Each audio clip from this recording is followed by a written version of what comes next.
I've been in telecoms now for 35 or so years. I've worked in many different parts of the industry and traveled around the world visiting various telcos and have helped them solve all sorts of problems that they have. But in all of that time, whether I've worked for a telco, whether I've worked for a vendor, I've never really seen a big black chimney, belching smoke. It doesn't strike me as an industry that's really a problem polluter. So does it really affect us?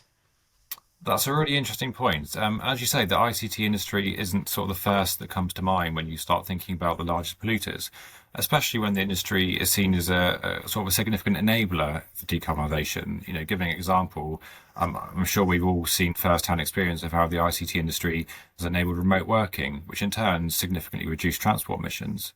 But what many may not realise is that behind this industry sits huge data centres which require huge amounts of energy to run.